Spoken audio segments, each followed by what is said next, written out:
So now that I've finally seen every episode of Peak, I can finally say who my favorite character is. And you already guessed it because you already know that it's Mr. Let me put 10 toes down so I can stand on business. That's right, everybody. I'm talking about the man, the myth, the legend, Flock. Now, before we move on, I gotta point this out, man. Whoever gave him this haircut did not care about him. They were worse than the Marlians.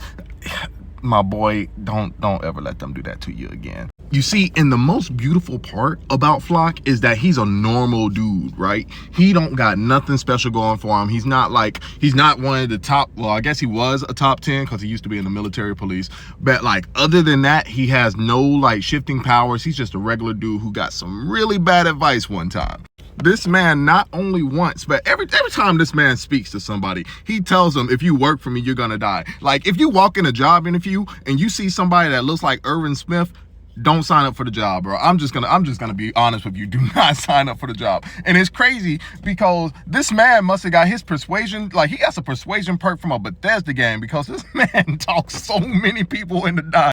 But the craziest part about this is it's his words that inspire Flock to do everything that he does in season 4.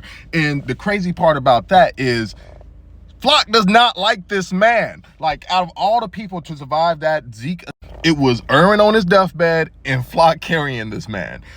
Everybody else was wiped out except for Levi. I guess there was 3 people. Levi also survived, but that's on some whole other stuff. But like, Flock kept this man alive and argued passionately about keeping him alive just so he could suffer more. Do you know that this man carried a whole man that's larger than him all the way back up into the villages or whatever, behind the walls? So I don't know if he had to go through the wall or up the wall, but he carried Erwin on his back all the way with a horse and stuff, just so he could say, hey man, this guy got to live so that he can live with the consequences of his actions.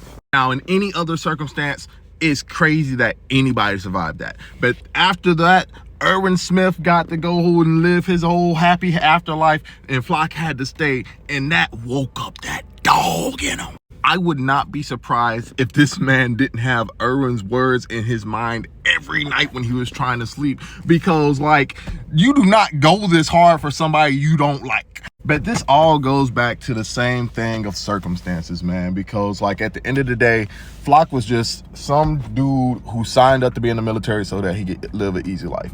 Ain't even gonna be mad at him. Everybody wants to live an easy life, but he didn't get the chance because of the world that he lived in. And that's going to be the case for a lot of us here. And what I'm about to say next can be extended to Eren Yeager as well, because I do think that Flock is a lover and not a fighter, but he was forced to fight for what he loves. And from what I was shown in the anime and in the manga, I do believe that Eren did everything in his power to avoid the rumbling, but sadly the world wouldn't let that happen. And the entire world had to pay the cost of the decisions of a few people who could not let something years, decades, centuries in the past go.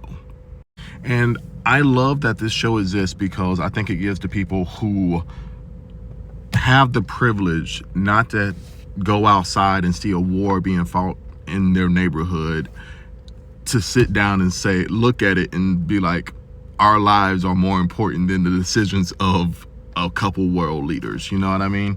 And this video is already going on way too long, but at the end of the day, a misunderstanding between 2 politicians shouldn't allow the lives of, hell, 80% of the population to perish because of that.